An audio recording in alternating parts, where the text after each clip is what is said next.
Bago tayo mag-umpisa sa ating istorya, gusto ko munang batiin kayo mga mahal nating tagapakinig at tagapanood. I-comment mo naman kung taga saan ka at anong oras ka nanonood ngayon para mas dama nating magkasama tayo sa kwentong ito. Baka madaling araw ka ng gising, baka nagpapahinga ka lang pagkatapos ng trabaho, o baka habang kumakain ka ay sasamahan ka ng istoryang ito. Halika, simulan na natin ang isang kwentong puno ng sakit, hiya, pag-asa at unti-unting pagbangon. Sa gilid ng isang makipot na eskinita sa Tondo, sa likod ng lumang panaderiyang amoy pugon at pandesal tuwing madaling araw, naroon ang inuupahang maliit na silid nina Leora Mendez at ng anak niyang si Santi. Ang silid ay kasya lamang ang isang papag, isang maliit na bentilador na maingay kung umandar, at isang plastik na kabinet na kupas na ang kulay. Kapag umuulan, may bahagi ng bubong na tumutulo. Kapag tirik ang araw, parang oven ang init sa loob. Ngunit para kay Leora, bahay pa rin yon. Kahit papaano, may nasisilungan sila ng kanyang anak. Tuwing 4:00 pa lang ng umaga, bumabangon na siya. Hindi dahil marami siyang pagpipilian, kundi dahil wala siyang karapatang magpahinga ng matagal. Magwawalis muna siya sa likod ng bakery ni Mang Otep at Aling Pasing kapalit ng kaunting pandesal o kape. Pagkatapos noon, tutungo siya sa 2 bahay na nililinisan niya kapag may tawag. Kapag wala, maglalabas siya ng damit ng kapitbahay, maghuhugas ng pinggan sa karinderya sa kanto o kaya na may magbubuhat ng mga supot ng harina sa bakery kung kinakailangan. "Leora!" tawag ni Aling Pasing isang umaga habang inaayos ang mga bagong lutong tinapay. "Magpahinga ka naman paminsan-minsan, mukha ka nang nanghihina." Ngumiti si Leora kahit halatang pagod. "Ayos lang po ako, Aling Pasing. Kailangan lang po talagang kayanin." Mula sa loob ng silid, sumilip ang 6 na taong gulang na si Santi. Payat ang bata, ngulit malalaki ang mata, tahimik at bihirang umangal. Isa iyon sa mga pinakamasakit para kay Leora, ang makitang maaga pa lang ay marunong nang magtimpi ang kanyang anak. "Inay," mahina nitong sabi, "pwede po bang kalahati lang muna ng pandesal ang kainin ko? Yung isa po, mamaya na." Tumigil si Leora. Kahit simpleng pangungusap lang iyon, parang may humihiwa sa kanyang dibdib. Alam niyang hindi dahil busog si Santi, kundi dahil ayaw nitong maubusan sila agad ng pagkain. Lumapit siya sa anak at hinaplos ang buhok nito. "Kainin mo na ang buo, anak. Maghahanap pa si inay mamaya." Ngunit ang totoo, hindi niya alam kung saan siya muling kukuha. Si Leora ay hindi lumaking mahina. Bata pa lamang siya sa probinsya ng San Nicolas, marunong na siyang mag-igib, magsibak ng kahoy at tumulong sa pagtatanim sa maliit nilang lupang minana pa raw sa kanyang lolo. Ang kanyang inang si Mirna ang nagturo sa kanya na huwag matakot sa hirap, basta huwag man lamang ng kapwa. Kasama rin nila noon ang bunso niyang kapatid na si Yizel, isang masayahing batang mahilig kumanta sa gilid ng ilog habang naglalaba sila. Ngulit nagbago ang lahat nang magkasakit si Mirna. Sa loob ng 1 taon, unti-unti itong nanghina hanggang sa hindi na makatayo. Wala silang sapat na pera sa maayos na pagumatan. Ang taming tumulong kunwari ay ang tiyuhin nilang si Tarsilo, ang kapatid ng yumaong ata ni Leora na laging may mabubulaklak na salita, ngunit matalim ang tingin sa maliit nilang lupa. "Pirmahan mo na ito, Mirna," habang nakaupo si Tarsilo sa gilid ng banig. "Ako muna ang mag-aasikaso sa lupain habang nagpapagaling ka, para may pambili kayo ng gamot." Mahina nang umiling si Mirna. "Ayokong ipahawak ang lupa sa iyo, Tarsilo, para yan sa mga bata." Hindi iyon nalimutan ni Leora, lalo na ang titig ng tiyuhin niyang parang hindi sanay natanggihan. Makalipas ang ilang buwan, namatay si Mirna. Ilang linggo lang ang lumipas, napilitan si Leora na lumuwas ng Maynila para maghanap ng trabaho. Dala-dala si Yizel noon sa isang tiyeta sa kabilang baryo. Nang bumalik siya pagkaraan ng ilang buwan, iba na ang itsura ng lahat. May bakod na ang kanilang lupa at si Tarsilo ang naghari-harian roon. "Anong ginagawa mo rito?" malamig nitong tanong. "Lupa namin to," nanginginig ngunit matapang na sabot ni Leora. Ngumiti si Tarsilo. "May papel ako. Kung gusto mong lumaban, magdala ka ng abogado. Ni pamasahe mo nga pabalik sa Maynila, problema mo pa." Mula noon, doon nagsimulang tumigas ang loob ni Liora. Hindi siya umiyak sa harap ni Tarsilo, hindi siya nagmakaawa. Tahimik siyang umalis, pero doon niya ipinangako sa sarili na kahit gaano siya kababa, hindi siya papayag na tuluyang yurakan. Sa Maynila, niya nakilala ang lalaking nagpaniwala sa kanya na may kasama na siyang haharap sa buhay. Si Orlando, isang kahera boy sa supermarket na magaling magsalita at mas lalong magaling mangako. Nang una, mabait ito. Tinutulungan siya sa pagbubuhat ng tubig, binibigyan ng lugaw kapag wala siyang kain, at sinasabihan niyang, "Hindi habang buhay ganito tayo, Liora. Giginhawa rin tayo." Naniwala si Liora. Sa mundong madamot, ang konting lambing ay parang isang bahay na may ilaw sa malayong dilim. Ngunit nang mabuntis siya kay Santi, unti-unting nagbago si Orlando. Naging madalas ang pagkawala, naging madalas ang inuman, at nang ipanganak si Santi na mahina ang baga at kailangang madalas ipatingin, saka tuluyang umatras ang lalaki. "Hindi ko kaya tong responsibilidad na to," sabi ni Orlando isang gabi. "Wala naman akong mapapalaba kung lulubog din ako kasama mo." "Anak mo si Santi," umiilak na sabi ni Liora. "Bahala ka na, sanay ka namang lumaban, di ba?" Iyon ang huling gabing nakita niya ang ama ng kanyang anak. Simula noon, si Liora na lang mag-isa. Siya ang nanay, siya ang tatay, siya ang bantay, tagapagpakalma, tagapagtakpi ng punit na damit, tagahanap ng pamasahe, at tagasalo ng lahat ng pangungutya ng mundo. Marami siyang pinagtrabahuhan, ngunit kakaunti ang tumagal. Sa hotel kung saan minsan siyang naging housekeeping staff, tinanggal siya ng magbawas ng tao. Sa isang mayamang bahay sa San Juan, pinaalis siya ng mapagbintangang may nawawalang hikawang amo. Kahit kalaunan ay nakita rin naman ito sa drawer ng anak nilang malikot. Hindi na siya binalikan para humingi ng tawad. Sa kabila ng lahat, may kakaiba kay Liora. Hindi siya palaaway, hindi rin siya mapagpatol. Pero kapag ang dignidad na niya ang tinatamaan, marunong siyang tumingin diretso sa mata ng kausap. Kaya maraming nakikisimpatlahakan niya sa eskinita. Nandoon si Mang Otep na kunwari masungit pero paminsan-minsan ay nagiiwan ng supot ng tinapay sa may pintuan nila. Nandoon si Aling Pasing na laging nagsasabing, "Maganda ka pa rin kahit pagod ka na, iha. Huwag mong kalimutang tao ka pa rin." Nandoon din si Bembem, ang binatilyong helper sa bakery na kadalasang kalaro ni Santi kapag walang pasok. Ngunit hindi sapat ang awa ng kapitbahay para baguhin ang kapalaran. Dumating ang isang linggong sunod-sunod ang kamalasan. Una, nagkasakit si Santi ng lagnat at ubo. Pangalawa, nagsara ang bahay na pinaglilinisan niya dahil umalis papuntang abroad ang pamilya roon. Pangatlo, naningil ang may-ari ng inuupahang silid at nagbanta na palalayasin sila kapag hindi nakabayad sa loob ng 3 araw.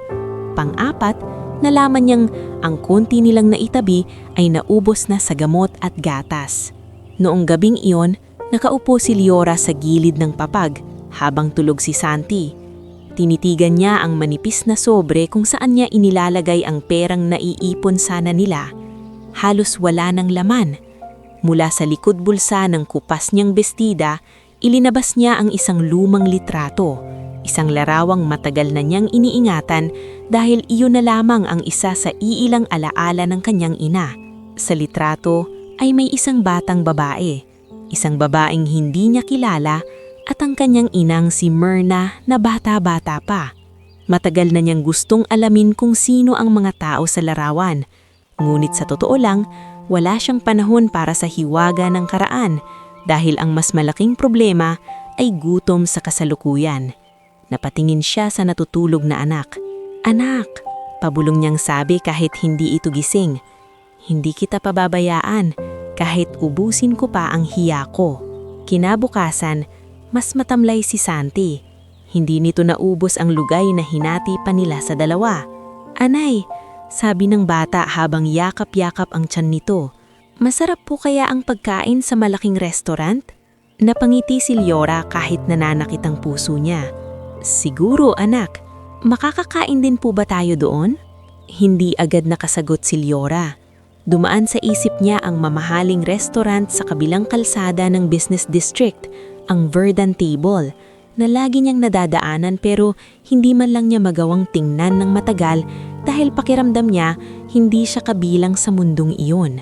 Hindi pa niya alam ang lugar na iyon ang magiging sentro ng pagbabagong hindi niya kinalang inaasahan.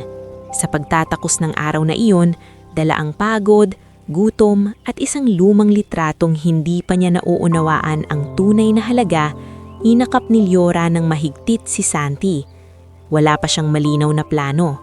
Ang alam niya, kailangan niyang makahanap ng paraan pagsapit ng bukas. Dahil sa mundong kinagisnan niya, ang gutom ay hindi naghihintay, ang upa ay hindi naaawa, at ang hiya ay minsan kailangang isang tabi para lamang mabuhay. Pero sa kaibutran ng dibdib niya, may kung anong tahimik na tibok ng pag-asa na kahit siya ay hindi maipaliwanag. Parang may pinto ng malapit ng buksan. Hindi pa ngayon, hindi pa sa gabing iyon, pero malapit na. At sa pagbukas ng pintong iyon, magsisimulang umusad ang kanyang buhay sa direksyong hindi na niya kayang balikan. Bago tayo magpatuloy sa ating istorya, sandali lang at gusto ko munang anyayahan kayo ulit. Mag-iwan kayo ng comment kung taga saan kayo at anong oras kayo nanunood ngayon. Nakakatuwang isipin na kahit magkalayo tayo, sa mga ganitong kwento ay tila iisang upuan ang pinagsasaluhan natin. Kaya kung handa ka na, dumako tayo sa sunod na yugto ng buhay ni Liora. Ang gabing tuluyan ng babaliktad sa kanyang kapalaran. Kinabukasan ng gabing iyon, maagang nagising si Liora kahit halos hindi siya nakatulog.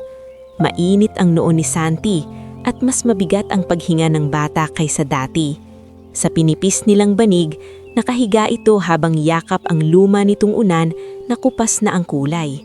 Mula sa siwang ng bintana ay sumisingaw ang maagang liwanag. Pero para kay Liora, tila pareho pa rin ang kadiliman ng kanilang sitwasyon. Hinawakan niya ang noo ng anak. "Mainit ka pa rin, anak." Okay lang po ako, inay. Pilit na sagot ni Santi, pero halatang nanghihina ang boses nito. May pasok po ba si Bembe mamaya sa bakery? Ngumiti si Liora kahit mabigat ang dibdib niya. Ewan ko, anak, pero magpapahinga ka muna. Huwag ka munang lalabas. Bumangon siya at tumingin sa lumang sobre ng pera. Wala na talagang laman. Ang barya sa ibabaw ng plastic cabinet ay kulang pa sa gamot, kulang pa sa lugaw, kulang pa sa pamasahe kung sakaling kailangan niyang dalhin sa klinika si Santi. Bumaba siya sa likod ng bakery at nadatnan si Aling Pasing na nagbibilang ng paninda. "Iha," sabi ng matanda nang makita ang mukha niya. "Mukhang hindi ka na naman nakatulog." "May lagnat pa rin po si Santi," mahinang tugon ni Liora, "at sinisingil na po kami ng renta. Baka sa makalawa ay paalisin na kami." Napailing si Aling Pasing at bahagyang kinurot ang gilid ng apron niya, senyales na nag-iisip ito kung paano makakatulong. "May kaunting pandesal dito, dalhin mo. Pero pasensya ka na, iha, hanggang dito lang muna kaya ko. Sobrang laking tulong na po nito." Lumapit si Mang Otep mula sa pugon, pawis na pawis at may harina pa sa braso. "Liora, may naghahanap sa'yo kahapon sa karinderya. Yung dating amo mo raw sa San Juan, baka may labada." Biglang umangat ang pag-asa sa mukha ni Liora. "Talaga po?" "Hindi rin sigurado," sagot ni Mang Utep. "Narinig ko lang kay Aling Verna." Hindi na nag-aksayang ng oras si Liora. Iniwan niya si Santi kina Aling Pasing at nagtungo agad sa karinderya. Pero pagdating doon ay napag-alamang mali ang balita. Ang babaeng hinahanap pala ay ibang Lori, hindi Liora. Mula roon, nagpunta siya sa 2 bahay na dati niyang pinapasukan. Sarado ang isa. Sa isa naman, bagong kasambahay na ang sumalubong sa kanya. "Pasensya na po, may tao na po kami rito. Baka gusto niyo pong magtanong sa kabilang kanto." Maghapon siyang naglakad. Nakiusap siya sa isang laundry shop kung pwede siyang magplansya. Tumanggi ang may-ari. Sumubok siya sa isang maliit na eatery kung pwede siyang maghugas ng pinggan. "Full na kami," ang maikling tugon. Pumasok siya sa isang water refilling station para magtanong kung may pwedeng gawin. napailing lang ang kahera. Bandang hapon, nanghihina na siya sa gutom at pagod. Nang bumalik siya sa iskinita, nadatnan niya ang may-ari ng inuupahang silid nilang si Mang Celso na nakatayo sa may pintuan. "Leora, hanggang bukas na lang ang palugit ko. Hindi ako charity." "Pakiusap po, Mang Celso. 2 araw pa po. Maghahanap lang po ako ng paraan." "Laging ganyan ang sabi mo. Hindi po ako tatakas. Kilala niyo naman po ako." "Kilala nga kita, kaya alam kong mahirap kang singilin. Bukas ng gabi kung walang bayad, ilalabas ko na ang gamit niyo." Pagkaalis ng lalaki ay napaupo si Leora sa may kahoy na kahon sa labas ng bakery. Hindi siya umiyak agad. Saglit siyang natulala, tila ba nanigas ang isip niya sa dami ng problema. Si Santi na noon ay nakasilip mula sa likod ni Aling Pasing ay dahan-dahang lumapit. "Inay," bulong ng bata, "galit po ba si Mang Celso?" Hindi agad nakasagot si Leora. Hinaplos niya lang ang pisngi ng anak. "May iniisip lang siya, anak. Palalayasin po ba tayo?" Doon na siya pinanghinaan. Mabilis niyang niyakap si Santi para hindi makita ng bata ang namumuong luha sa mata niya. Hindi kita pababayaan." Nang gabing yun, kumain sila ng pandesal na isinawsaw sa mainit na tubig na may kaunting asukal. Habang natutulog si Santi, muling inilabas ni Leora ang lumang larawan sa bulsa ng bestida niyang nakasabit sa pako. Tinitigan niya iyon sa ilalim ng mahinang ilaw ng bumbilya na halos mapundi na. Naroon ang batang babae na hindi niya kilala, katabi ng inang si Myrna at isang babaeng tila maamo ang mukha. Sa likod ng larawan ay may sulat kamay na matagal niyang hindi napapansin dahil kupas na ang tinta. Para sa batang hindi dapat mawala. Noon lamang niya muling binasa ng mabuti ang katagamiyon. Hindi dapat mawala. Pabulong niyang ulit. Hindi niya alam kung bakit, pero pakiramdam niya ay may ibig sabihin ang larawang iyon na lampas sa alaala. Minsan na rin iyon natanong ni Izel sa kanya noong dalaga pa siya. "Ate, sino yung batang yan?" Usisa noon ni Izel habang nakahiga sila sa banig sa probinsya. "Hindi ko rin alam, basta kay nanay yan, baka kamag-anak. Parang may sikreto." Nakangiting sabi ng kapatid. Noong panahong iyon, hindi niya binigyan ng halaga. Ngulit ngayon, sa gitna ng kawalan, ang litrato na lang ang natitira sa kanya mula sa kanyang ina. Kaya isinilid niya itong muli sa bulsa ng kanyang bestida na para bang isang maliit na panangga laban sa mundo. Kinabukasan, masama pa rin ang pakiramdam ni Santi at halos walang ganang kumain. Nagpa siya si Leora na hindi na siya pwedeng maghintay ng panibagong malas. Kailangan niyang gawin ang bagay na matagal niyang iniiwasan, ang ibaba ang sarili sa paraang kaya pa ng dangal niya. Bandang 6:00 ng gabi, nang magsimulang magliwanag ang mga gusali at lumamig ng kaunti ang hangin, binihisan niya si Santi ng pinakamalinis nilang t-shirt. Siya naman ay nagsuot ng kupas, ngulit maayos na bestida. Isinuot niya rin ang luma niyang tsinelas na minsan nang napigtal at inalian lang ng manipis na alambre. "Saan po tayo pupunta?" tanong ni Santi. Tumingin siya sa anak at pinilit ngumiti. "Maghahanap tayo ng makakain, anak." Hindi niya sinabi kung gaano kabigat sa loob niya ang gagawin.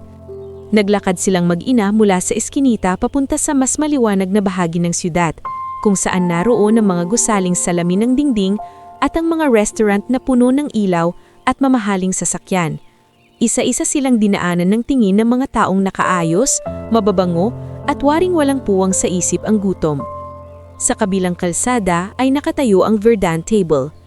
Hindi pa rin iyon nawawala sa isip ni Leora mula nung sabihin ni Santi kahapon, "Makakakain din po ba tayo doon?"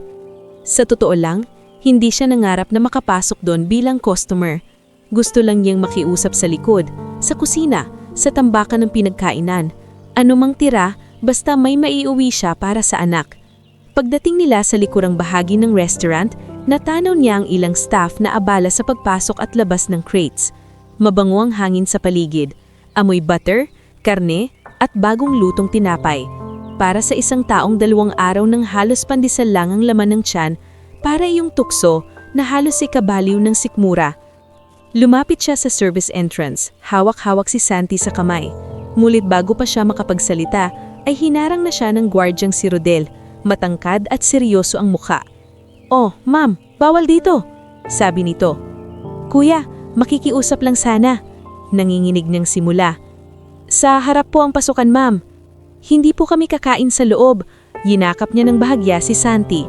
"Kung may tira lang po sana sa kusina, kahit ano lang po, para sa bata." Bahagyang nag-iba ang tingin ni Rodel pero nanatili itong matigas. "Pasensya na po, may patakaran kasi." "Kuya, kahit kunti lang, magbabayad po ako pag nagkapera ako o kaya maghuhugas ako ng pinggan." Mula sa gilid ay narinig nila ang mahina ngulit masakit na bulhong ng dalawang kitchen helper na nagbubuhat ng kahon. "Aba, pati rito may namamalimos na. Baka mamaya araw-araw na yan." Namutla si Liora ngulit hindi siya lumayo. Ang mas mabigat kaysa hiya ay ang isiping nauuwi silang gutom. Naubo si Santi at bahagyang napahawak sa tiyan. "Anay, gutom na po ako." Parang lalong gumuho ang loob ni Liora sa narinig. "Pakiusap," sabi niya kay Rodel sa mas mababang boses. "Hindi po kami manggugulo." Sa sandaling iyon, may isang itim na mamahaling sasakyan ng nahadahan-dahang huminto malapit sa side exit ng restaurant. Bumukas ang pinto at lumabas isang matangkad na lalaki naka-dark suit, malamig ang tindig, tahimik, ngunit halatang may bigat ang presensya. Kasunod nito ay isang babaeng elegante ang bihis, makintabang alahas, at halatang sanay na sinusudo ang gusto niya. Hindi pa alam ni Liora ang pangalan ng lalaki, pero siya ay Crisanto Verdan, at ang babaeng kasama nito ay Vian Soria. Napalingon si Rodel at mabilis na tumuwid. "Good evening, sir." Doon nang simulang bumilis ang tibok ng puso ni Liora. Hindi pa man nangyayari ang hinihintang nating eksena, dama na niya ang matalim na hiya at kaba na parang palapit na unos. Tumingin si Vian sa mag-ina mula ulo hanggang paa, saka bahagyang napangingi. "Ano na naman to?" Hindi agad sumagot si Crisanto. Napatingin lang siya sa mag-ina, lalo na sa batang namumutla sa gutom. Sa titig pa lang niya, ramdam ni Liora na hindi ito ordinaryong mayaman. May katahimikan sa mukha nito na hindi mo agad mababasa kung awa ba, pagod o pagkainis. Humigpit ang hawak ni Liora sa kamay ni Santi. Sa unang pagkakataon sa gabing iyon, naramdaman niyang maaaring hindi lang simpleng pagtanggi ang naghihintay sa kanila. Maaaring ito na ang gabing tuluyan ng luluhod ang kanyang pride sa harap ng gutom. At kasabay niyon, hindi niya alam na ilang segundo na lang, ang lumang litratong nasa bulsa ng kanyang bestida ang magiging dahilan para manginig ang isang lalaking sanay kontrolado ang lahat ng bagay sa paligid niya. Bago tayo magpatuloy sa susunod na bahagi ng ating istorya, gusto ko munang anyayahan ulit kayo. Mag-comment ka naman kung taga saan ka at anong oras mo ito pinapanood. Nakakatuwang isipin na habang unti-unting nagbabago ang buhay ng mga tauhan natin, may mga kasama rin tayong nakikinig at nakikiramdam sa bawat sakit, hiya at pag-asa na kanilang pinagdadaraanan. Kaya halika, simulan na natin ang bahaging ito, ang yugto kung saan ang isang gabing puno ng gutom at panginginig ay magiging simula ng unti-unting pag-angat ni Liora, kahit hindi pa niya lubos maunawaan kung bakit. Nakatayo si Liora sa gilid ng service entrance ng Verdan table. Mahigpit ang kapit ni kamay ni Santi. Sa harap niya ay si Crisanto Verdan. Malamig ang mukha, ngunit tila hindi maalis ang tingin sa kanila. Sa tabi nito ay si Vian Soria, halatang inis na inis sa nangyayaring eksena. "Ano bang problema rito, Rodel?" tanong ni Vian, bahagyang nakaarko ang kilay. Bago pa makasagot si Guardia, ay naglakas loob si Liora. Nanginginig ang boses niya pero malinaw. "Sir, ma'am, pasensya na po. Makikiusap lang sana ako. Kahit tirang pagkain lang po, may sakit po ang anak ko." "Hindi ito charity line," talim na sabi ni Vian. "Kung papayagan ng isa, susunod ang 10. Anong klaseng imahe ang gusto niyong ipakita rito?" Napayuko si Liora. Sanay na siya sa panghuhusga, pero iba pa rin ang tama kapag gutom na ang anak mo at wala kang maibigay. Sa tabi niya, bahagyang napakapit si Santi sa kanyang bestida at mahinang nagsabing, "Inay, uwi na po tayo." At doon yata pinakamalalim ang hiwa. Ngunit sa mismong sandaling lumingon si Liora sa anak, dumulas mula sa bulsa ng bestida niya ang lumang litrato at lumapag sa sementadong sahig. Mabilis iyong napansin ni Crisanto. Wait, bigla nitong sabi. Yumuko ito at pinulot ang litrato. Isang iglap lamang, nagbago ang kulay ng mukha ng lalaki. Ang malamig at kontroladong anyo niya ay napalitan ng tila hindi makapaniwalang pagkabigla. Ilang segundo siyang hindi nagsasalita habang nakatitig sa lumang papel na bahagyang kupas na ang gilid. "Sir," tawag ni Rodel, nagtataka. Hindi sumagot si Crisanto. Nanatili ang titig niya sa larawan. Nandoon ang batang babae, ang matandang kuhang alam niyang mula pa sa nakaraan at ang mukhang hindi niya kayang ipagkamali, ang dating kasambahay ng kanilang pamilya na si Nerissa Mendez. Parang nahinto ang oras. "Sir?" This time, si Viana ang tumawag pero mas may inis kaysa pag-aalala ang tono. "Ano ba yan?" Mabagal na nag-angat ng tingin si Crisanto kay Liora. "Saan mo nakuha ang litratong ito?" Hindi agad nakasagot si Liora. Sa nanay ko po. Matagal na po yan sa akin. Alaala ko na lang po sa kanya." "Anong pangalan ng nanay mo?" "Myrna po. Myrna Mendez. Pero hindi ko po alam kung bakit." "Pasok kayo sa loob." Halos hindi makapaniwala si Liora nang narinig niya ang iyon. Napatingin siya kay Vian na halatang inulsulto. "Excuse me?" Siningit si Vian. "Crisanto, seryoso ka ba? Dito mo talaga papapasukin ng..." "Enough, Vian." Hindi malakas ang boses ni Crisanto pero sapat ang lamig noon para patahimikin ang babae. "Rodel, ipasok mo sila." "Helena too, tawagin mo si Helena." Sa unang pagkakataon nakita ng ilang empleyado ng Verdant Table ang amo nilang si Crisanto na nawalan ng ordinaryong pagkakontrol. Kahit hindi siya sumigaw, halatang may gumugulo sa loob nito. Ipinapasok sina Liora at Santi sa isang pribadong dining room sa gilid ng restaurant, malayo sa pangunahing bulhagan. Nanginginig pa rin si Liora habang nakaupo sa mamahaling silya, halos hindi makapaniwala na ilang minuto lamang ang nakalipas ay nasa labas sila, nakikiusap lang para sa tira. Si Santi naman ay tahimik na tahimik, ngunit ang mga mata nito ay paikot-ikot sa loob ng silid, sa malinis na mesa, sa malaking ilaw, sa makintab na plato. Parang batang hindi sigurado kung panaginip ba ang lahat. Pumasok ang isang babae na nasa early 40s, maayos ang bihis, matalas ang kilos, ngulit hindi nakakatakot ang aura. Ito ay si Helena Bascara, ang general manager ng Verdant Table. Sanay siya sa mga kakaibang utos ng negosyanteng amo niya, pero ngayong gabing ito, halatang may mas malalim na dahilan ng biglang pagpapa-accommodate sa mag-ina. "Magandang gabi." Mahinahon nitong bati. "Ako si Helena. Magpapahain kami ng pagkain. Pakisabi lang kung may bawal sa bata." "Hala, wag na po. Kahit simpleng..." Mabilis na sabi ni Liora. "Maghahain kami." Putol ni Helena, pero may lambot ang tono. "Utos ni Sir." Ilang minuto pa lamang ang nakalilipas ay nakalapag na sa mesa ang mainit na sopas, kanin, manok, gulay at isang maliit na tinapay na bagong luto. Nang dumating ang pagkain, hindi agad gumalaw si Liora. Parang nahihiya pa rin siyang hawakan ng kubyertos. Ngunit si Santi, kahit gutom na gutom, ay tumingin muna sa ina. "Pwede na po ba?" Doon na tuluyang bumigay ang puso ni Liora. Napakabait ng anak niya kahit gutom na gutom na. "Oo anak," mahina niyang sabi. "Kumain ka na."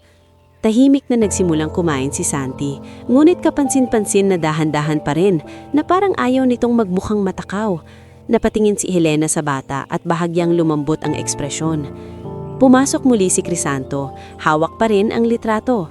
Sa likod niya ay sumunod si Vian, bagamang malilam sa mukha nitong hindi siya komportable sa sitwasyon. "Makikipag-usap ako," sabi ni Crisanto. "Ako rin," agad tugon ni Vian. "Hindi kailangan." "Kailangan," singit nito. "Fiancé mo ako. Karapatan kong malaman kung bakit ka biglang nahuhumaling sa lumang litrato at sa kung sino-sinong taong tinupulot sa labas." Hindi kumibo si Liora, pero lalo siyang nanliit. Tumingin si Crisanto kay Helena. "Please." Isang tingin lang ay naunawaan yun ni Helena. Lumapit siya kay Vian. Ma'am Vian, baka po mas mabuting sa lounge muna kayo. Ihahanda ko po ang tsaa nyo. Don't manage me, Helena. Malamig na sabi ni Vian, pero halatang alam niyang wala siyang mapapala ngayong gabi. Sa huli ay umalis din siya, bagamang mariing inilapag ang bag niya sa mesa bago tuluyang lumabas.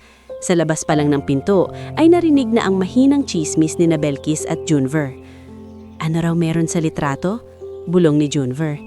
Ewan, pero hindi normal si Sir ngayon. Baka scammer yang babaeng yan. Sa loob ng pribadong silid, umupo si Crisanto sa tapat ni Liora. Sabihin mo sa akin ang totoo. Maingat nitong simula. Sino ang mga taong nasa litratong ito? Hinugot ni Liora ang hangin sa dibdib bago sumagot. Hindi ko po kilalang lahat. Ang alam ko lang po, nasa litrato ang nanay ko noon pa man. Sa kanya ko po nakuha yan. Matagal na po akong nagtataka kung sino yung batang babae roon. Hindi mo alam? Hindi po. Hindi rin po nagsasalita si nanay tungkol dyan. Nung buhay pa siya, minsan ko lang siyang natanong. Ang sabi niya lang, may mga bagay na hindi muna dapat malaman hanggat hindi pa oras. Hindi ko na po nasundan dahil namatay siyang maaga. Tahimik si Crisanto. Parang ang bawat sagot ni Liora ay may binubuhay sa loob ng alaala niyang matagal nang nakabaon. Sa dulo ng mesa, napahinto si Santi sa pagkain at tumingin sa lalaki. Sir, inosenteng tanong ng bata. Kilala niyo po ba yung nasa picture? Hindi agad sumagot si Crisanto. Tumitig lamang siya sa larawan bago sumalita sa boses ng mas mababa kaysa kanina. Baka. Lumipas ang ilang sandali ng katahimikan bago muling sumalita si Crisanto. Anong apelyido mo? Mendez po. At parang may kung anong tumama sa kanya. Nerissa Mendez. Pabulong niyang sabi, halos sa sarili lamang. Imposible. Hinarig iyon ni Liora. Sino po si Nerissa? Hindi agad sumagot si Crisanto. Tumayo siya at lumapit sa bintana ng silid, nakatalikod sa kanila. Sa labas makikita ang bahagi ng ilaw ng restaurant at ang mga sasakyang dumarating. Ngunit ang isip niya ay malayo roon. Bumabalik sa isang mansyon, sa isang lumang hardin, sa tunog ng sigawan at sa pag-iyak ng isang bata. Nerissa was...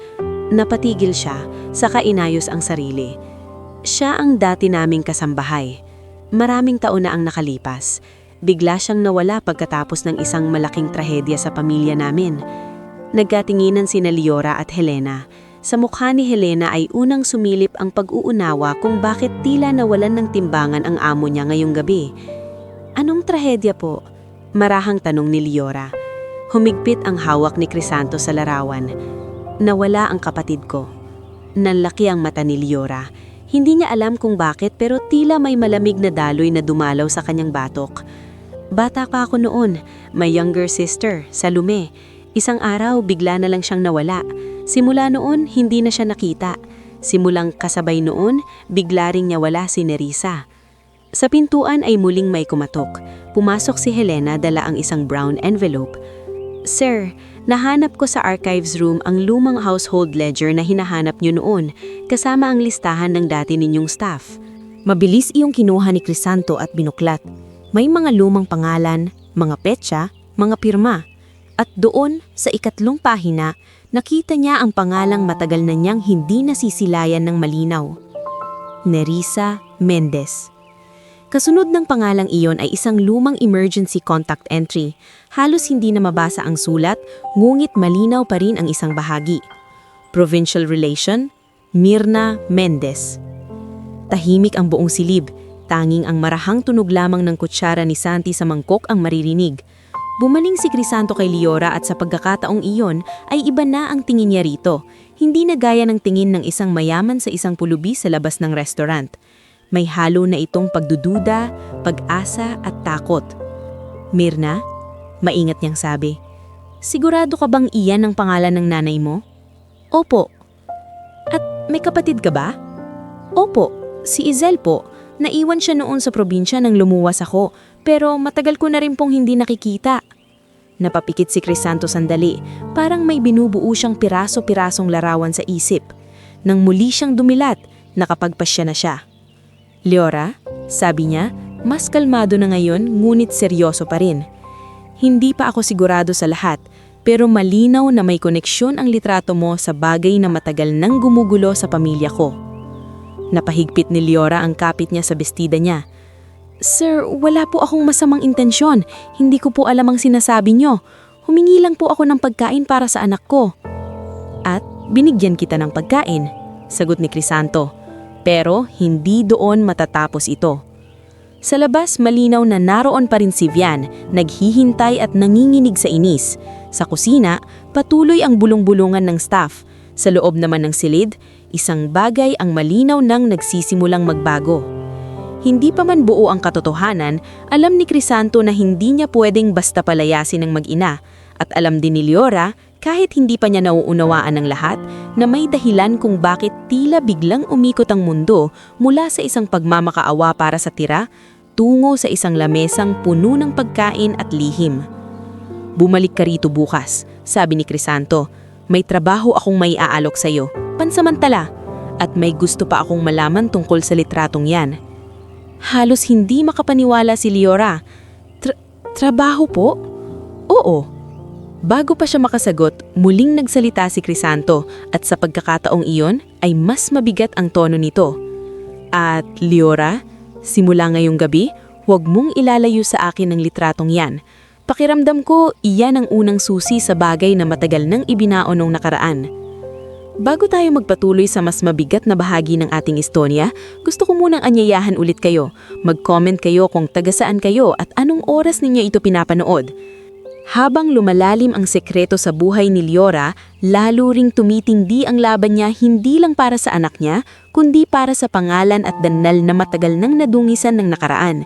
Kaya halika, samahan mo ako sa bahaging ito dahil dito magsisimulang mabuo ang katotohanang kay tagal itinago at dito rin unti-unting mabubuwag ang mga taong naghari-harian sa kasinungalingan.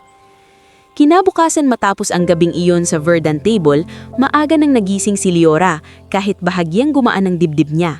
Sa unang pagkakataon matapos ang habang panahon, may pagkain silang naiuwing sapat para sa umaga at mas maaliwalas ang mukha ni Santi. Hindi pa man ganap na galing ang bata, wala na ang tinding panginginig ng katawan nito dahil sa gutom. Nakaupo si Santi sa papag habang kinakain ng tinapay na ibinalot ni Helena para sa kanila kagabi. Paminsan-minsan ay sumusulyap siya sa ina na abalang-abala sa pagplansya ng nag-iisa niyang maayos na blusa. Inay, tanong ng bata, babalik po tayo doon sa malaking restaurant? Tumigil sandali si Liora. Oo, anak, pinapabalik tayo ni Sir Crisanto. May pagkain po ulit? Napangiti si Liora, pero saglit lang. Hindi natin alam, pero may trabaho raw siyang iaalok. Trabaho? Doon ka po magtatrabaho? Hindi agad siyang sumagot. Sa totoo lang, hanggang ngayon ay hindi pa rin siya makapaniwala sa mga nangyari. Parang may bahagi ng isip niya ang nagsasabing baka nagkakamali lang si Crisanto. Baka sa isang tanong lang o isang detalye ay bigla ring mawawala ang lahat ng iyon. Ngunit may isa ring bahagi ng puso niya ang gustong kumapit sa pag-asa. Oo anak, susubukan ko. Bago siya umalis, dumaan muna siya sa bakery ni Namang Otep at Aling Pasing upang iiwan si Santi. Parehong napansin ng mag-asawa na mas maaliwalas ang mukha niya ngayon kahit halatang puyat pa rin. Oh, iha, sabi ni Aling Pasing habang nagtatali ng supot ng pandesal. Anong nangyari kagabi?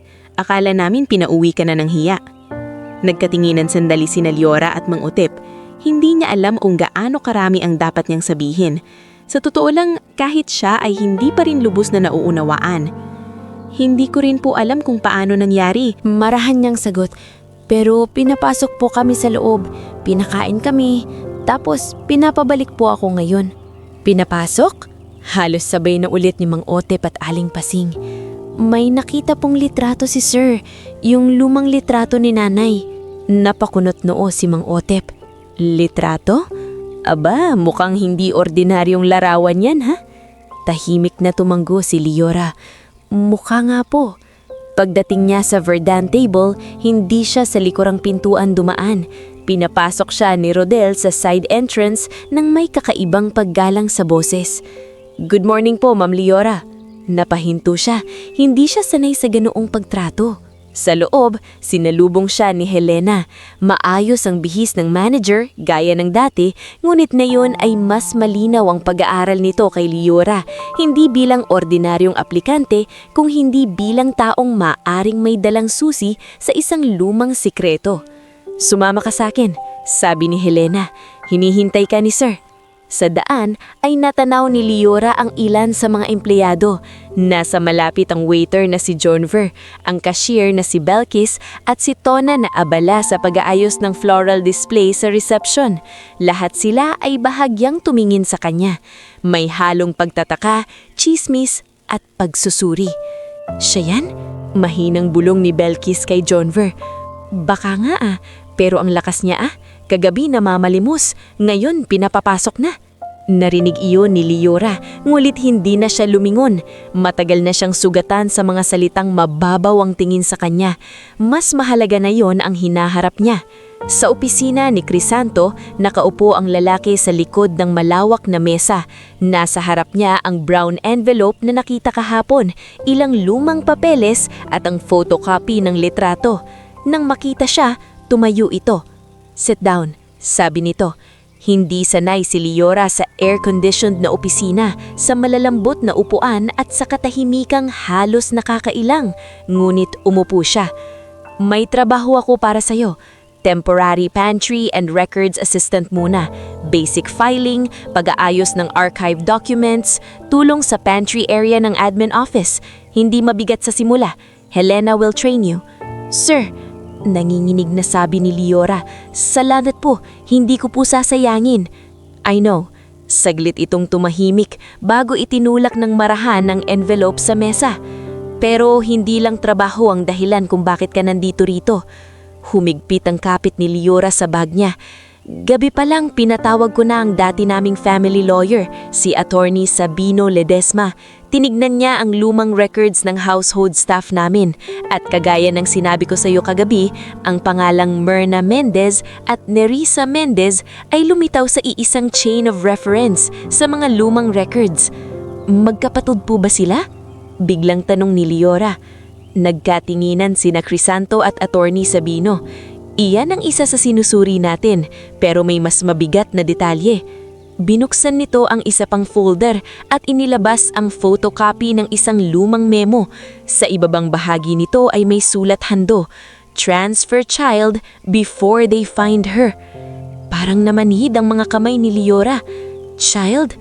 ulit niya. 30 taon na ang nakalipas. Nagkaroon ng alitan sa loob ng pamilya Verdan tungkol sa mana at kontrol sa ilang negosyo.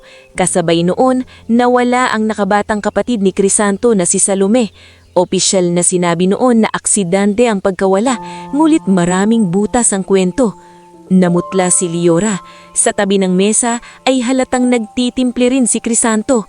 Sa kabagalang kong pag-aalala, Mahinang sabi ni Crisanto, "Hindi ko nakita ang bangkay ng kapatid ko. Bata ako noon pero alam kong may hindi tama." Biglang nawala si Nerissa ilang araw pagkatapos ng kaguluhan. At ngayon, tumingin ito sa litrato. Ikaw ang lumitaw na may dala ng larawang iyon. Habang tumatagal ang usapan, mas lalong bumibigat ang pakiramdam ni Liora. Wala siyang alam sa mga mayayamang pamilya, sa mga agawan sa mana, o sa mga lihim na kayang magpabago ng buhay. Ang alam niya lang, anak siya ni Myrna, kapatid ni Yazel, at ina ni Santi. Ngulit bakit parang hinihila siya ng nakaraan sa mundong hindi niya kinabibilangan? Hindi doon nagtapos ang araw. Bandang tanghali, ipinakilala siya ni Helena sa pantry and records section sa admin office ng Verdan Table. Nandoon si Migs na dishwasher, ngulit tumutulong din sa stockroom, si Tona na ngayoy mas maayos ang pakikitungo sa kanya, at si Celso Bernarte, ang tahimik na records clerk na bihirang magsalita. "Dito muna ang pwesto mo," sabi ni Helena. "Simple lang sa umpisa, mag-sort ka ng invoices, reservation logs, at all delivery slips. Pero may isa pa akong gustong ipagawa sa iyo mamaya. May ilang lumang kahon sa archive room. Doon namin nahanap ang ledger kagabi." Tahimik na tumanggo si Liora at nagsimulang magtrabaho. Kahit hindi siya sanay sa mga papeles at folders, mabilis siyang natuto. Maingat ang kamay niya, maayos mag-ayos at hindi padalos-dalos magbasa. Napansin iyon ni Helena at lihim na natuwa. Ngunit hindi lahat ay masaya sa presensya niya. Bandang 2:00, dumating si Vian Sorilla sa admin floor na parang bagyo sa sobrang lakas ng pabango at tunog ng takon. Kasunod niya sina Priscilla Monte at Odette Villar. Dalawa niyang sosyal na kaibigan na halatang napadaan lang ngunit mukhang gustong makiusyo. "So this is her," sabi ni Priscilla. Halatang sinusukat si Liora mula ulo hanggang paa. "Mas simple pala kaysa sa inaasahan ko," dagdag ni Odette na may mahinang tawa. Hindi agad sumagot si Liora. Tiniis niya lang. Lumapit si Vian at tiningnan ang mga papel sa mesa niya. Interesting. Isang gabi lang mula sa paghingi ng tira, nasa office ka na agad. Ang bilis ng promotion. "Ma'am," maingat na singit ni Helena na noon ay kararating lang. "Sir approved her temporary position." Hindi inalis ni Vian ang tingin kay Liora. "Temporary, yes. Sana malinaw yan sa'yo. Huwag kang masyadong komportable." Tahimik si Liora, pero hindi siya nagpatinag. Itinaas lang niya ang tingin at maayos na sumagot. "Nandito po ako para magtrabaho. Iyon lang po." Marahil iyon ang lalong nakairita kay Vian, ang kawalan ng takot sa boses ni Liora kahit hindi ito bastos. Nang umalis ang grupo, lumapit si Tona at bumulong, "Ate, ingat ka dyan. Kapag may gustong patumbahin si Ma'am Vian, hindi siya titigil hanggat hindi niya napapahiya." Ngumiti lang ng bahagya si Liora. "Sanay na ako sa hiya. Mas sanay ako sa gutom." Bandang hapon, ipinasok siya ni Helena sa archive room sa likod ng opisina. Maalikabok iyon, puno ng lumang kahon, folders at filing cabinets na bihira ng buksan. Habang naghahanap ng mga lumang delivery logs, may isang kahon na bahagyang nakausli sa pinakataas ng istante. Nang abutin niya ito, ay nahulog ang isang maliit na lata. Pagkabukas niya nito, may lamang ilang lumang sulat at isang maliit na kwintas na yari sa mumurahing pilak.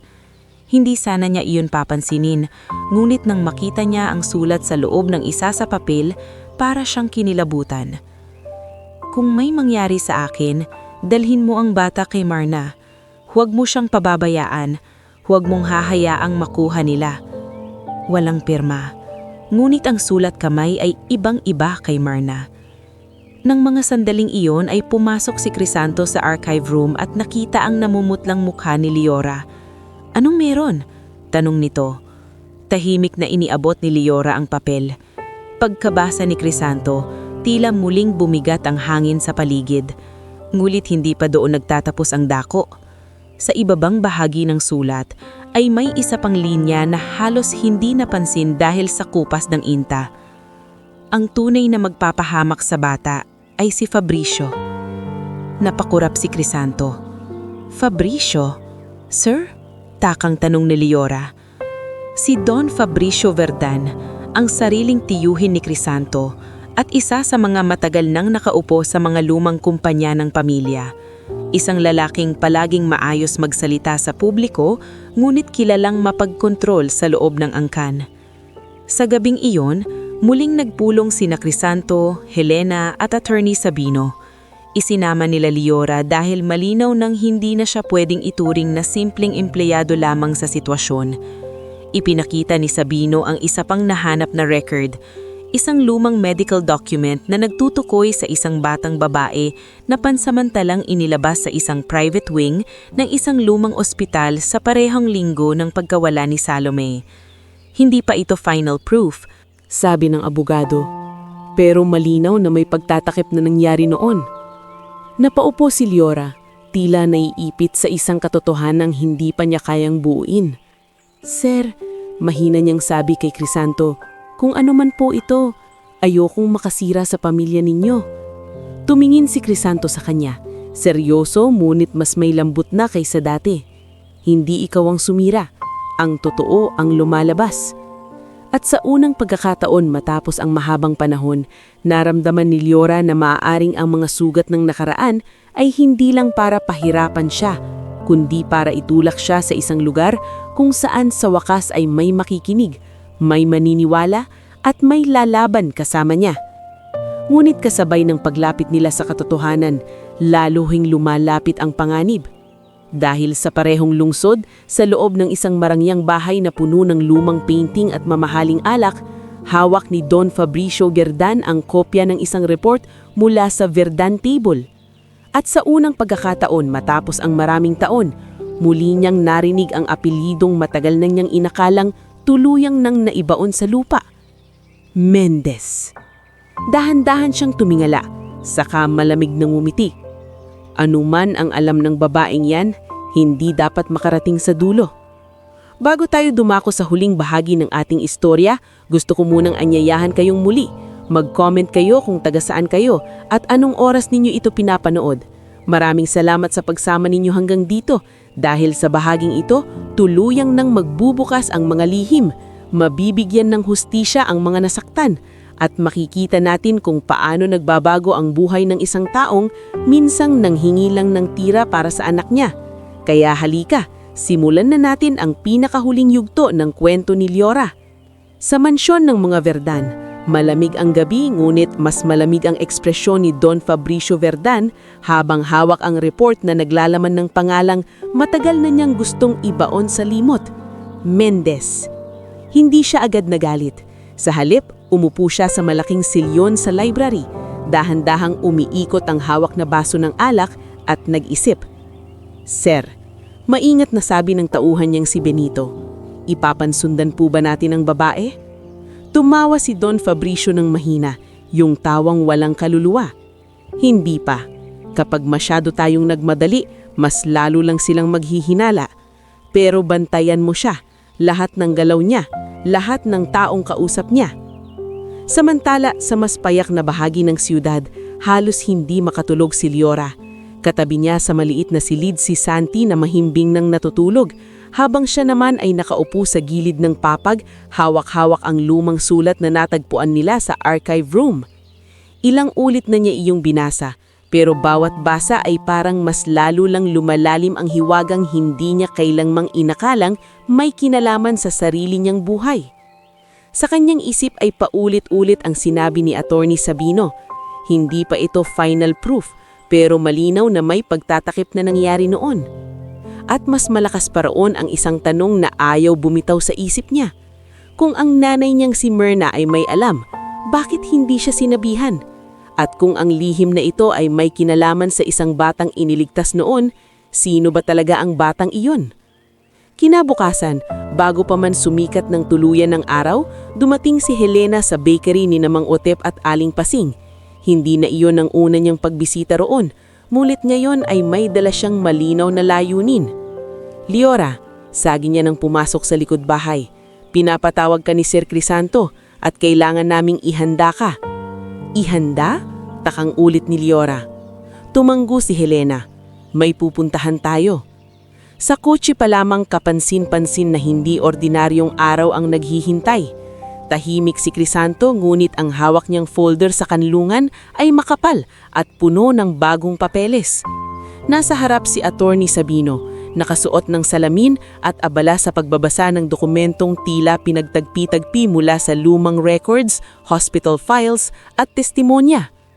May nakita po ba kayong bago? Tanong ni Leora, hindi na maitago ang kaba. Nagtinginan sandali sina Crisanto at Sabino. Ang abogado ang unang nagsalita. Meron. Kagabi ay may nakausap akong matandang nurse na dating naka-duty sa private wing ng San Aurelio Medical Center, ang ospital na lumitaw sa old records. Anong sabi niya? Halos pabulhong na tanong ni Leora. Huminga ng malalim si Sabino. Naalala niya ang isang gabi na may batang babae raw na biglang inilabas sa ospital na hindi dumaan sa normal discharge process. Kasama ng bata noon ang isang babaeng hindi raw kamag-anak ayon sa records pero protektado ng isang utos mula sa taas. Napahawak si Leora sa bag niya. Ang pangalan ng babaeng yan, dagdag ni Sabino, ay Nerissa Mendez. Tahimik ang loob ng sasakyan. Kung gayon, mahinang sabi ni Crisanto, totoo ngang si Nerissa ang naglabas sa bata. Pero hindi pa rin malinaw. Sabi ni Leora, kung sino ang bata. Iyon ang hinihintay na tanong. Ibinuka ni Sabino ang susunod na papel. Ang matandang nurse, bago tuluyang maalala ang detalye, ay nagsabi ng isa pang bagay. Ayon sa kanya, ang batang inilabas ay hindi na tinatawag sa tunay nitong pangalan ng gabing iyon. May instruction daw na palitan ang identity. Anong pangalan? Agad na tanong ni Liora. Tumitig sa kanya si Crisanto. Salome. Parang biglang nawala ng tunog ang mundo sa pandinig ni Liora. Ang kapatid na nawawala ni Crisanto, ang batang matagal na nilang hinahanap, ang pangalang paulit-ulit sa records. Ngunit bago pa man siya makapagsalita, nagpatuloy si Sabino. Hindi si Liora, si Salome. Saglit na huminto ang paghinga ni Liora na para bang may bigat na naalis, ngunit may panibagong bigat namang dumating. Pero, dagdag ni Sabino, lumalabas na si Salome ay nabuhay pa matapos ilabas sa ospital. Itinago siya at may matibay tayong dahilan para paniwalaang tumira siya kalaunan sa probinsyang pinagmulan ng pamilya Mendez. Napapikit si Liora. Bigla niyang naalala ang ilang bagay na hindi niya pinansin noon. Ang isang babae sa ilang malabong alaala ng kanyang kabataan, mahina, maputla, madalas magkasakit at bihirang lumabas ng bahay tuwing bumibisita sila noon sa isang lumang kubo ng malayong kamag-anak. Hindi niya maalalang ng buo ang mukha, ngunit naalala niya ang pakiramdam ng pagiging maingat ng lahat sa paligid nito. Ate, nanginginig niyang tanong, gusto niyo bang sabihin? Tumanggo si Sabino. Base sa timeline, sa edad at sa mga testimonya, may posibilidad na si Salome Verdan ay nabuhay sa ilalim ng ibang pagkakakilanlan at may isa na tayong pinakamalakas na teorya. Namasa ang mga mata ni Liora bago pa man lumabas ang salita. Si Salome ba? Ang nanay ko? Hindi agad sumagot si Crisanto. Hindi dahil ayaw niya, kundi dahil kahit siya ay kinakailangang harapin ang bigat ng katotohanang maaaring ang babaeng matagal na niyang ipinagluluksa ay nabuhay pala, nagkaanak at namatay nang hindi niya man lang natagpuan. Sa halip na salita, iniabot ni Sabino ang isa pang dokumento. Isang lumang baptismal record mula sa probinsya. Nakapangalan doon si Liora Mendez. Sa linya ng ina ay nakasulat Maria Salome Mendez at sa gilid, sa lumang sulat kamay ng pari, may note, Mother previously known as Salome V. Hindi napigilan ni Liora ang pagiyak. Ibig sabihin, bulong niya, si Nanay Merna? Hindi mo tunay na ina, mahinaong sabi ni Sabino. Posibleng siya ang nagtago at nagpalaki sa iyo para protektahan ka. Maaaring kamag-anak siya ni Nerissa o kapatid pa nito, ngunit ang lumalabas ngayon ay si Salome ang tunay mong ina. Napaupo ng tuwid si Crisanto, ngunit halatang namumula ang mata. Hindi niya agad kayang magsalita. Ang batang hinahanap niya noon ay hindi niya nailigtas, ngunit may iniwan pala itong anak. Isang anak na minsang nakiusap ng tira sa labas ng restaurant niya. Biglang gumaan at bumigat ang lahat para kay Liora. Ang babaeng matagal na niyang tinawag na nanay ay hindi niya masasabing hindi naging ina dahil si Myrna ang nag-aruga sa kanya. Ngunit ngayon may panibagong ugat na bumubukas. Isang ugat na magdudugtong sa kanya sa pamilyang ni minsan ay hindi niya inakalang kinalaman niya. Ngunit hindi patapos ang laban. Habang lumalapit sila sa katotohanan, mas lumalakas ang galaw ni Don Fabricio. Nang araw ding iyon, biglang kumalat sa ilang gossip columns online ang chismis na may misteryosang babae raw na ginagamit ang lumang litrato para makapasok sa pamilyang Verdan at agawin ang impluensya sa negosyo. Pinatungan pa ito ng mapanirang post mula sa anonymous account na halatang may alam sa personal na detalye ni Liora. Kasama pa ang mga lumang larawan ng eskinita kung saan siya nakatira. Pagkabasa ni Helena sa balita, agad niyang pinatawag si Belkis at ang PR team. Linisin ninyo yan at hanapin kung saan nanggaling. Ngunit mas matindi ang naging epekto kay Liora. Nang pauwi na siya sa eskinita, napansin niyang may dalamang babaeng nagbubulungan sa tapat ng bakery. Si siya pala yan! Ang kapal naman ng muka, gusto yatang maging mayaman. Napahinto si Liora, ngunit bago pa siya tuluyang masaktan, lumabas si Mang Otep sa bakery at pinagtatabuyan ng mga chismosa. "Oh, anong tinitingning-tingning ninyo? May atraso ba sa inyo ang tao?" Lumabas din si Aling Pasing at agad hinawakan si Liora sa balikat. "Pumasok ka lito, iha. Huwag mo silang pansinin." Sa loob, nadatnan niyang tahimik si Santi habang nagdodrawing sa luma niyang notebook. Pagkakita sa ina, agad itong tumakbo palakit. "Anay, may nagsabi sa akin sa kanto na mayaman na raw tayo. Totoo po ba?" Napaluha si Liora, pero pinilit niyang ngumiti.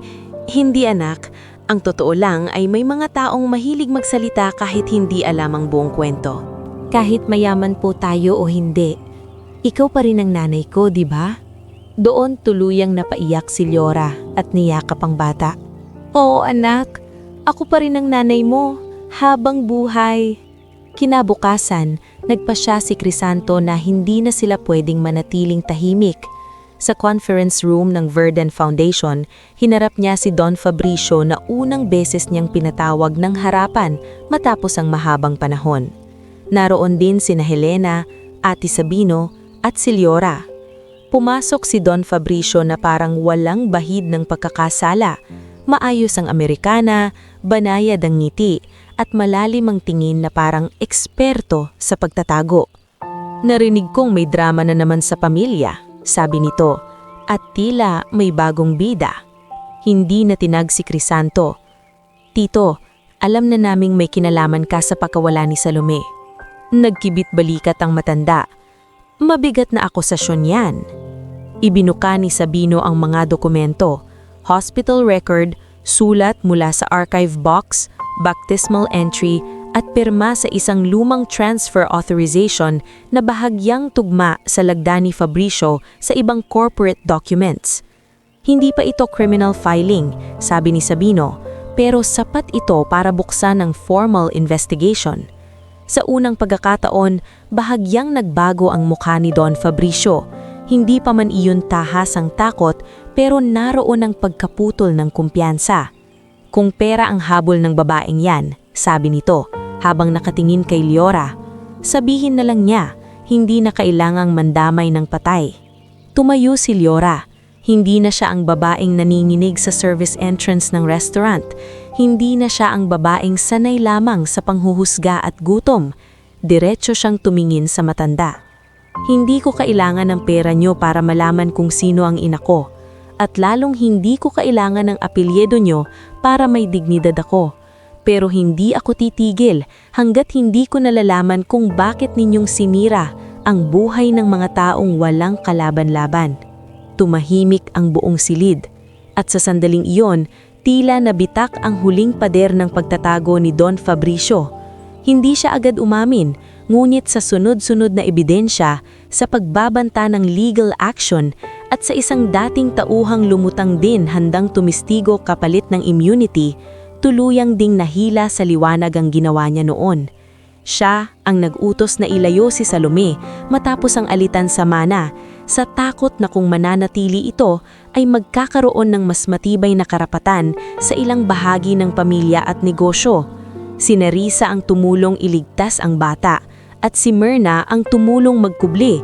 Ngunit ang kapalit noon ay habang buhay na pagtatago, paglayo at pagkamatay ni Salome nang hindi na ibabalik sa tunay niyang tahanan. Kasunod na yon, bumagsak din si Vian. Nang matrace ang source ng paninirang online, lumabas na isa sa mga PR contacts niya ang ginamit para magpakalat ng chismis laban kay Liora. Nang kinompronta siya ni Crisanto, hindi na ito nag-deny. "Ginawa ko lang iyon para protektahan ang pangalan mo," depensa ni Vian. "Hindi mo pinoprotektahan ang pangalan ko, pinoprotektahan mo ang pride mo." Doon tuluyang nagtapos ang engagement nila. Lumipas ang mga buwan at dahan-dahang humupa ang ingay. Nagsampa ng kaso ang legal team laban kay Don Fabricio at ilang kasabwat nito. Nawalan ito ng kontrol sa mga natitirang negosyo sa loob ng pamilya at unti-unting iniwasan ng mga dating kakampi. Si Tarsilo, na natuntun din sa probinsya, ay napilitang umamin sa ilang nalalaman niyang detalye tungkol sa pagtatago ng mga Mendez noon kapalit ng pagbawi sa ilang iligal na titulo sa lupa. Sa gitna ng lahat ng iyon, pinili ni Liora ang tahimik ngunit matibay na pag-angat. Tinanggap niya ang katotohanan tungkol sa pinanggalingan niya, ngunit hindi niya tinalikuran ang pangalang Mendez. Para sa kanya, si Myrna pa rin ang nanay na nagpalaki sa kanya at hindi mabubura iyon ng anumang dugo o apelyido. Makalipas ang ilang taon, ibang-iba na ang tanawin. Ang Verdant Foundation ay nagbukas ng community dining program sa iba't ibang panig ng lungsod. Programang si Liora mismo ang nanguna. Hindi ito simpleng feeding program lang. May kasamang skills training, kitchen employment at support para sa mga single mothers na gustong bumangon sa buhay. Sa bawat branch na binubuksan nila, nakaukit ang isang linyang personal na ipinaglabanang ni Liora. Walang taong dapat mamilimos ng tira para lang mabuhay. Si Helena ang naging executive director ng foundation. Si Chef Dario ang namuno sa training kitchen para sa mahihirap na kabataan. At si Tona ay naging isa sa pinakamaasahang site supervisors. Maging si Belkis, matapos humingi ng tawad ng taimtim, ay nabigyan ng ikalawang pagkakataon at natutong hindi lahat ng mahirap ay oportunista. Si Santi naman ay lumaking matalino, magalang at hindi kailanmang naging suplado sa kabila ng pagginhawa ng buhay nila. Tuwing may community lunch, siya mismo ang tumutulong mag-abot ng tray sa mga batang bagong dating. Minsan, habang pinapanood siya ni Liora, naalala niya ang gabing nanginig ang anak niya sa gutom sa likod ng restaurant. Ngayon, hindi na sila naghihintay ng tira. Sila na ang naghahain. At si Crisanto? Hindi man niya minadaling lagyan ng pangalan ang damdaming nabuo sa pagitan nila ni Liora, malinaw na ang pundasyon ng kanilang pagsasama ay respeto, pagtitiwala at isang uri ng tahimik na pagmamahal na hindi isinilang sa awa kundi sa sabay nilang paghilom sa mga sugat ng nakaraan. Hindi ito kailangang ipagsigawan. Sapat na ang paraan ng pagtitig niya kay Liora sa tuwing may event ang foundation. Isang tinging nagsasabing, sa wakas, natagpuan din niya ang bahagi ng pamilyang matagal niyang inakalang nawala na habang buhay. Sa huling tagpo, nagdaos ng simpleng salo-salo sa bagong bukas na community restaurant ang buong grupo. Naroon sina Mang Otep at Aling Pasing na kapwa naiiyak habang pinagmamasdan ang dami ng taong pinapakain ng programang minsang nagsimula sa gutom ng isang mag-ina. Naroon din sina Helena, Chef Dario, Tona, Junver at ilang dati pang staff ng Verdant Table. Habang abala si Santi sa pagtulong sa mga batang kasing edad niya noon, tahimik na tumabi si Crisanto kay Liora. Naaalala mo pa ba? Tanong nito. Ang alin? Ang gabing nang hingi ka ng tira. Napangiti si Liora, may bahid ng lungkot ngunit higit ang pasasalamat. Hindi ko makakalimutan.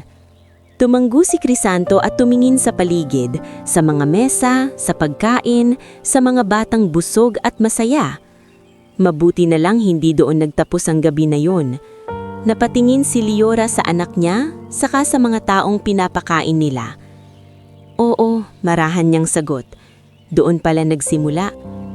At sa gitna ng liwanag, ingay ng tawanan at amoy ng bagong lutong pagkain, tuluyan ang nagtapos ang kwento ng babaeng minsang nagmakaawa para sa tira, hindi sa kahihiyan, kundi sa dangal, katotohanan at isang bagong buhay na siya mismo ang tumulong maghain para sa iba.